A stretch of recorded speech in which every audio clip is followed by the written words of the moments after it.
안녕하세요. 찐무남입니다. 빌라왕 전세 사기 피해 이야기 들어보셨나요? 그것과는 다른 또 다른 방식의 피해가 발생했습니다. 깡통 전세나 집주인 변경 등의 경우가 일반적인 전세 사기 피해 사례였는데, 안전하다고 가입한 전세보증보험도 집주인이 사망하면 무용지물이 될 수 있다는 거 알고 계신가요? 요즘은 전세 사기에 대비해 전세 보증보험은 거의 필수로 가입하고 있죠. 일단 보증보험에 가입된 경우에는 대개는 안심을 하게 되는데요. 그 이유는 집주인이 전세 보증금을 돌려주지 않을 경우 보증보험에서 일단 가입한 세입자에게 대의 변제를 해주기 때문입니다. 추후 보증보험에서 집주인에게 돈을 받던 못 받던 전세 세입자 입장에서는 보증보험에서 돈을 받을 수 있으니 피해가 없었죠. 그런데 보증보험에 들었어도 제때 보증금을 돌려받을 수 없는 경우가 있습니다. 지난 3년간 약 1000여 채의 빌라를 소유한 것으로 알려진 빌라왕 김모 씨가 지난 10월에 죽었습니다. 빌라왕 김모 씨는 세금 62억 원 정도를 체납하고 있었고 대부분의 주택이 압류된 상태라고 합니다.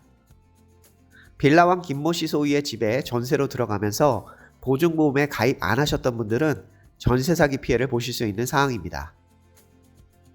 그런데 보증보험에 가입한 사람들도 대위 변제를 못 받고 있는 상황이라고 합니다.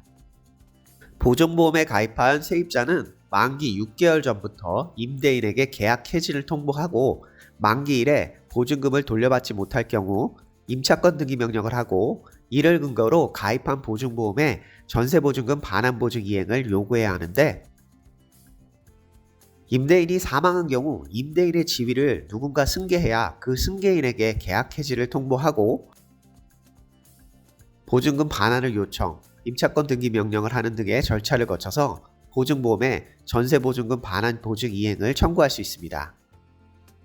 빌라왕 김모 씨의 경우 부모가 상속권자이고 부모가 상속을 포기할 경우 사촌까지의 상속권자가 상속받을 수 있는데, 아직까지 상속받을 사람이 나오지는 않고 있습니다.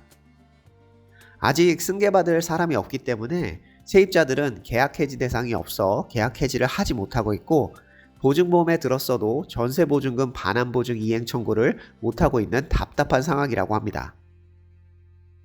상황마다 다르겠지만 전세대출 보증 연장이 되는지도 알 수 없고, 상속 절차가 진행되는 동안은 전셋집에서 보낼 수는 있겠지만 아직까지 뾰족한 대책은 없는 것 같습니다.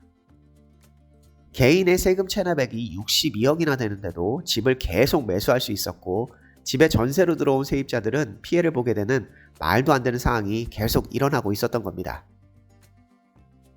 그리고 보증보험에 가입되었어도 무능력자에게 집의 소유권을 넘겨버리고 그 사람이 죽었을 경우, 상속승계가 되지 않는다면 상속승계 될 때까지 전세금을 돌려받지 못할 수도 있다는 현행 보증보험의 또 다른 문제점도 나오게 된 것이죠.